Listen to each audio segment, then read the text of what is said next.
السلام عليكم ورحمة الله وبركاته. ازيكم حبايبي؟ عاملين ايه؟ اهلا بيكم في قناتي نكهة البيت طعم وريحة. النهاردة هعمل معاكم وصفة حلوة هتعجبكم ان شاء الله. هعمل معاكم النهاردة الباستا فلورا، بس ايه هقولك على كام تركاية كده هتخليها احلى باستا فلورا ان شاء الله. نبدأ بالمكونات. معانا 3 بيضات، كوباية الا شوية سكر، كوباية الا ربع زيت، والفانيليا والكيك شيف، وكوبايتين دقيق. يلا هنبدأ مع بعض على طول. كله هنعمل فيه في الخلاط كله. هنبدأ بالبيض، نحط في الخلاط.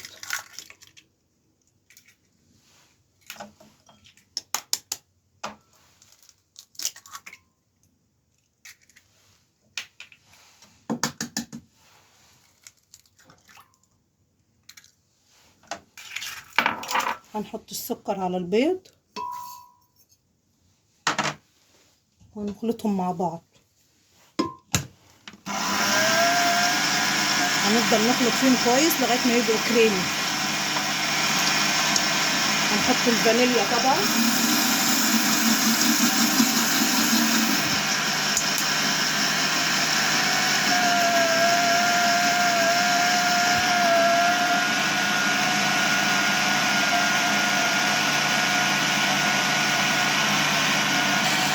وبعد ما اتخلط البيض والسكر هحط الزيت، كوباية الا ربع زيت. هشغل عليهم تاني.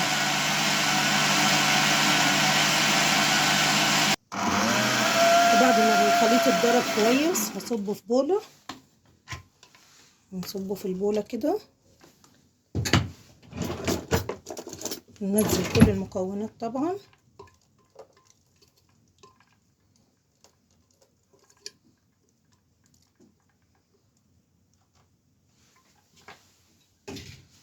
عشان نزود الدقيق، انا قلت لك معانا كوبايتين دقيق، هنشوف هياخد اكتر ولا لا على حسب العجينه ما تاخد.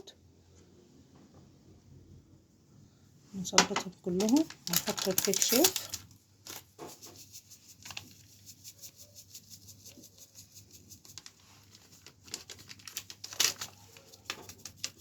بعد ما فضينا البيكنج باودر هنخلط بقى المكونات مع بعضيها. وهقول لك دلوقتي هتحطي ايه في الحشو تخليها ايه احلى باستا فلورا.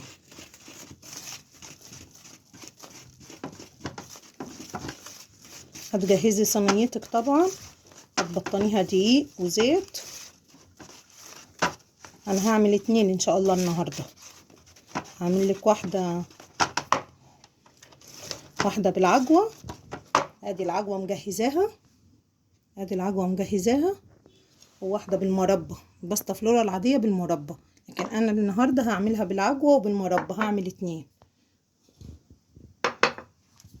هخلطهم بس الاول كويس.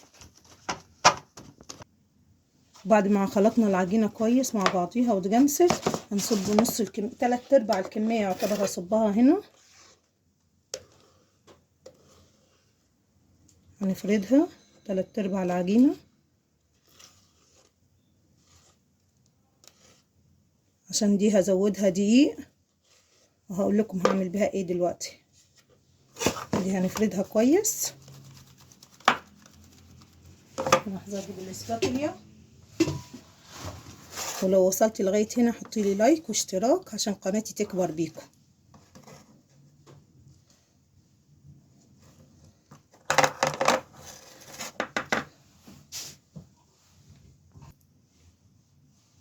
هنجيب العجوه بعد ما حطينا 3/4 العجينه كده في الصينيه. هنجيب العجوه ونفردها عليها.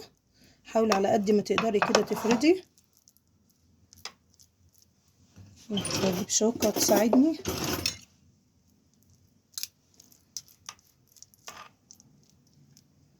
دي هتطلع احلى من بتاعه المربى. احنا على طول متعودين ناكلها بالعجوه. نشتري العجوه على طول، حتى من ايام رمضان كده بيزيد عجوه وبيزيد حاجات من ايام رمضان، فبخزنها. حاولي تفرديها على الكل.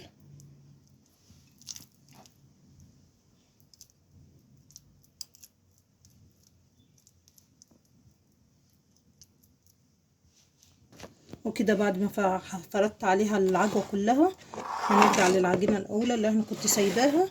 هحط عليها ايه شويه دقيق عشان تبقى تخينه اقدر ابشرها. هلم العجينه بقى بالدقيق.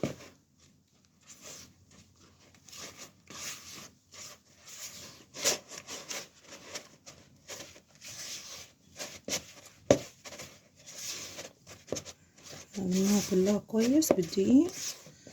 تعوز دقيق تاني هزود لها دقيق.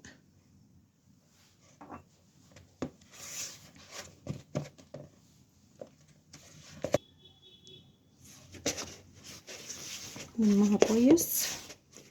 في الخطوة دي هتحتاج ايدي.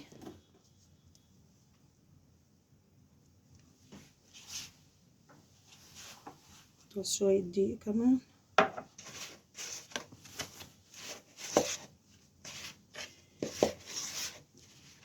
نلم كويس لغاية ما العجينة ايه تتلم. وبعد ما كده عجنت العجينة تاني بشوية دقيق عشان تبقى متماسكة معايا. هقول لكم هتعملوا ايه بيها. هنبدأ بقى نبشر عشان تديها منظر من فوق. نغطي الايه الحشو. هنبشر كل العجينة دي بأي مبشرة عندك.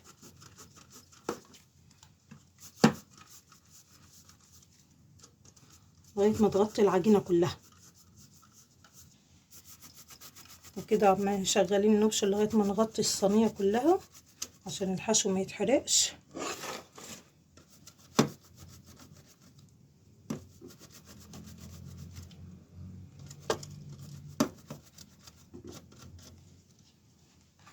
وكده شكل الصينية بعد ما غطيناها كلها بالعجينة.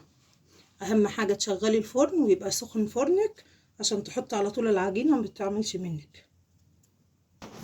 وكده هدخلها الفرن معاكم واقفل لها الشواية عشان تاخد راحتها كده وتستوي في الفرن. وعملت التانية بالمربع حطيتها في الفرن. ودي الاولى اللي هي بالعجوة رفعتها على الشواية. والتانية اهي بالمربع حطيتها من تحت. وما تنسوش تعملوا لي اللايك والاشتراك عشان توصلكم كل جديد مني وقناتي تكبر بيكم. ودي شكل الباستا فلورا بعد ما طلعناها من الفرن. دي عجوه اللي انا عملتها معاكم. ودي الباستا فلورا بالمربى. هنقطع كده ونشوف اللي احنا عملناها.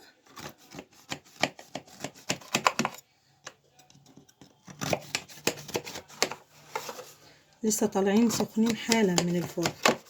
نقطع ونشوف. نطلع كده في طبق.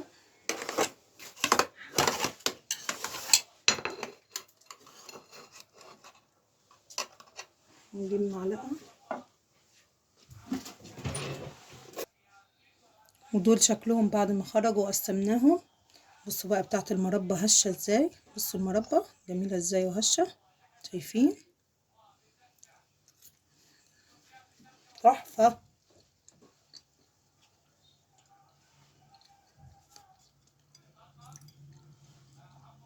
نشوف بقى بتاعت العجوه.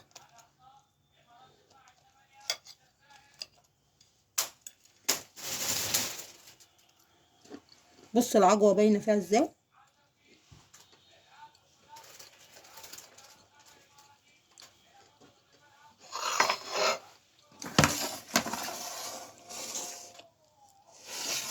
شكل الصينيه تحفه وطعمها تحفه. جربوها مش هتندموا. جربوا العجوه تحفه. حاجه لذيذه كده ومغذيه قوي. ما تنسوش تعملوا لي لايك واشتراك وتفعلوا زر الجرس عشان يوصلكم مني كل جديد وقناتي تكبر بيكم. وجربي وصفاتي وقولي لي رايك في التعليقات.